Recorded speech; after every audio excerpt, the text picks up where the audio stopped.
स्वागत है प्यारे बच्चों आपका नए अध्याय आत्मविश्वास में। पढ़ते हैं कहानी। बाली से कौन लड़ सकता महाराज, क्यों, ऐसी उसमें क्या बात है महाराज। उसे ऐसा वरदान प्राप्त है जो उसके सामने आता उसकी आधी ताकत उसमें ही आ जाती। खतरनाक योद्धा था बाली, आधी ताकत तो उसी आदमी में आ जाती थी जो उससे लड़ रहा होता था। सुग्रीव ने श्री राम से अपने भाई बाली के संबंध में बातें कही थी। ये बात इतनी पक्की थी, श्री राम भी बाली के सामने आकर नहीं लड़े, बल्कि उन्होंने बाली को पेड़ की आड़ से ही निशाना लगाया। अब भाई सामने आने पे तो ताकत चली जाएगी, तो सामने कैसे लड़ेंगे। दूसरे की यानी सामने वाले की आधी ताकत अपने में खींच लेने की शक्ति का जो वरदान बाली को प्राप्त था वह हम सबको भी प्राप्त है, पर दुर्भाग्य है कि हमने कभी उसका उपयोग नहीं किया, इसलिए विरोधी हमें पीटते रहे हैं और हम उस पीटने को अनिवार्य समझकर पिटते रहे। सच बात यह है कि जब कोई विरोधी हमारे सामने आता है तो हम अपनी आत्महीनता से, आत्मविश्वास की कमी से विरोधी का और अपना बल तौले बिना ही उसे अपने शक्तिशाली मान लेते हैं। बस यह मानना ही हमारी शक्ति को आधा कर देता है। हम में आत्मविश्वास हो तो उससे हम विरोधी को आत्महीन कर सकते हैं, उसकी आधी शक्ति अपने में ले सकते हैं।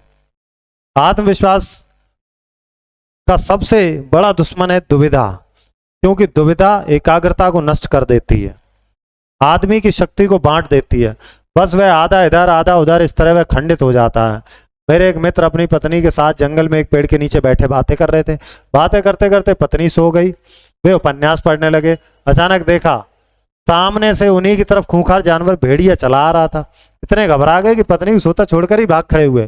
भाग से कुछ दूरी उन्हें एक बंदूकधारी सज्जन मिल गए। वे उनसे घबराते हुए बोले, मेरी पत्नी को बचाइए, भेड़िया उसे खा जाएगा। शिकारी दौड़ा दौड़ा उनके पास पेड़ के पास आया तो उनकी पत्नी यथापूर्व सो रही थी और भेड़िया उसके पास रखी टोकरी में मुंह डाले पूड़ियां खा रहा था। कहाँ है भेड़िया? शिकारी ने बंदूक साधते हुए पूछा। कांपते हुए बोले, वह है तो सामने। शिकारी बहुत जोर से हंस पड़ा। भले मानस, वह बेचारा कुत्ता है। क्या बात हुई है?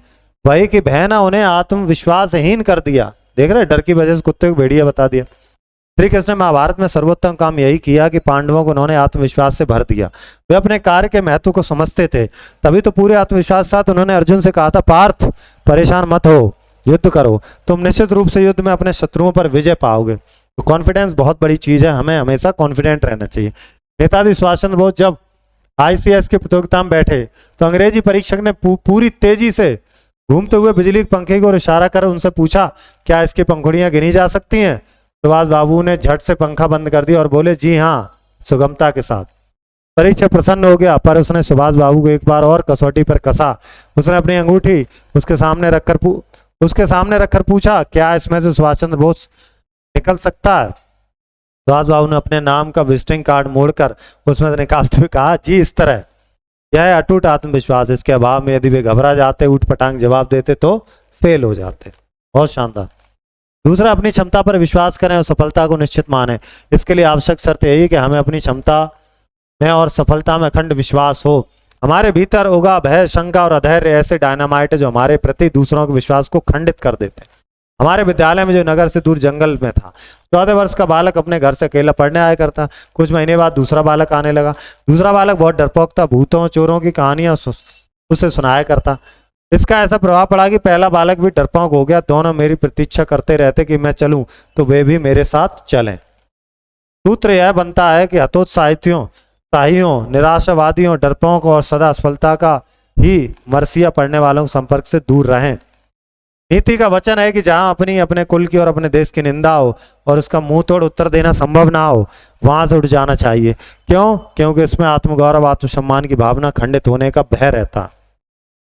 अनुभव बाड़ी है, मनुष्य के जीवन के लिए इससे अच्छी और कोई बात नहीं। वह सदा मानता रहे कि मेरे लिए सब कुछ अच्छा ही होगा, जो भी कार्य मैं हाथ में लूंगा उसमें मुझे सफलता अवश्य मिलेगी। बहुत से मनुष्य सोच करके हमें कभी सफलता नहीं मिलेगी, जब हमारे विपरीत हैं, अपनी सफलता को अपने ही हाथों पीछे धकेल देते हैं।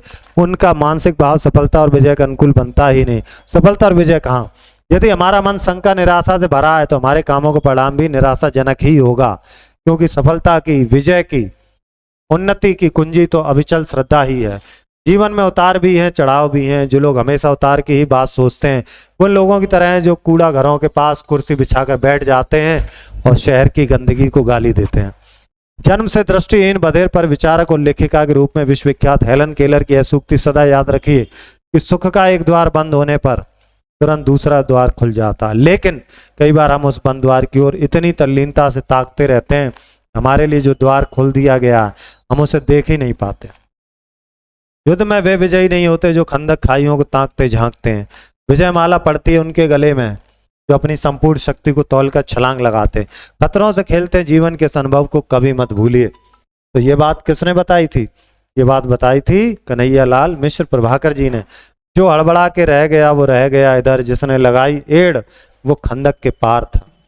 तो आप भी जीवन में अपने भरिएगा आत्मविश्वास। अगर आप में आत्मविश्वास है तो आप आगे पहुंचेंगे। ताकत का मतलब है बल, अविचल मतलब है स्थिर, परीक्षा मतलब परीक्षा देने वाला, क्षमता मतलब है सामर्थ्य, और डायनामाइट तो पता ही है। कन्हैयालाल मिश्र का जन्म उत्तर प्रदेश के सहारनपुर के गांव में देवबंद में हुआ था। हिंदी, अंग्रेजी, संस्कृत तीनों भाषाओं का अध्ययन करते थे। इन्होंने दीप जले शंख बजे, जिंदगी मुस्कुराई, धरती के फूल, माटी हो गई सोना, इस तरह की इन्होंने किताबें लिखी हैं। प्रश्न उत्तर करते हैं। सुग्रीव आदि ताकत खींच लेता, वरदान किसे प्राप्त था? बाली। किसको आत्मविश्वास से भर दिया था? पांडवों को। सुभाष बाबू ने विजिटिंग कार्ड निकाल के दिखा। हेलन केलर ने क्या कहा? दृष्टिहीन व बधिर का उदाहरण दिया था हेलन केलर ने। प्रश्न उत्तर आप कर लेंगे नोटबुक से, खाली जगह, ये सारी चीजें आप चैप्टर पढ़ करके ही करेंगे। हम आपकी मदद करते हैं इसमें विलोम शब्द में। तो आदि का क्या हो जाएगा? पूरी। प्रश्न का क्या हो जाएगा? उत्तर। दुर्भाग्य का क्या हो जाएगा? सौभाग्य। दुश्मन का क्या बनेगा? मित्र। आशा का क्या बनेगा? निराशा। सफलता का क्या बनेगा? असफलता। उन्नति का क्या बनेगा? अवनति। विजय का क्या बनेगा? पराजय। जीवन का क्या बनेगा? मृत्यु या मरण। संभव का क्या बनेगा? संभव। नीति का क्या बनेगा? अनीति। भय का क्या बनेगा? भय का क्या बनेगा? भय का निर्भय बन जाएगा। निर्भय। राइट, आगे चलते हैं। अनेकार्थी शब्द ये रिपीट हो गए हैं, बस ये नए हैं। कुल मतलब योग, कुल मतलब वंश, भाग भागना, गणित का सवाल, सोना मतलब नींद, जो सो जाते हैं लोग भाई, पर, पंख, परंतु। अब यहां पर देखिएगा कुछ अलग है, जैसे पिटना, पीटना, मुद्रा, मुर्दा, या बना लेंगे। पिटना यानी कि दंड मिलना।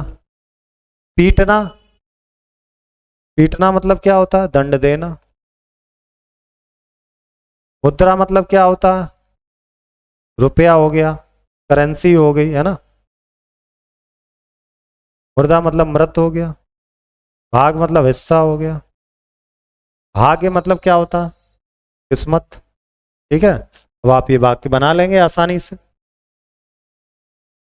दो वर्णों के उत्पन्न से विकार को संधि कहते हैं। यहां पर संधि के प्रश्नोत्तर हमें दे दिए गए हैं, ये तो आप बड़े आसानी से कर लेंगे, हिंदी व्याकरण में होगा आपके में। इति धन आदि इत्यादि, तथा धन एव तथैव, भवन भौ धन अन्न, गणेश, गढ़ धन ईश, अभीष्ट, अभिधन ईष्ट, अभी या अभी भी लिख सकते हैं, अभिधन ईष्ट, पवन, पौधन, अन्न, पवन। भाववाचक संज्ञा में आपको लिखना है पाठ में देख करके, जैसे कि भयभीत हो गया या भय हो गया, साहस हो गया, ये सब भाववाचक संज्ञा है। बहुवचन आप लिख ही लेंगे, भेड़िया भेड़िए हो जाएगा, सज्जन सज्जनों हो जाएगा, पांडव पांडवों हो जाएगा, पत्नी पत्नियों हो जाएगा, परीक्षक परीक्षकों हो जाएगा, पंखा पंखे हो जाएगा, विद्यालय विद्यालयों हो जाएगा, लेखिका लेखिकाएं हो जाएगा, लेखिकाएं। ठीक है, शर्त शर्तें हो जाएगा, मनुष्य मनुष्यों हो जाएगा। ठीक, चलिए 5-5 वाक्य आप सोच करके लिखेंगे, कैसे आप कॉन्फिडेंस के साथ अपना काम करते हैं। ओके, मिलेंगे अगले चैप्टर में। धन्यवाद।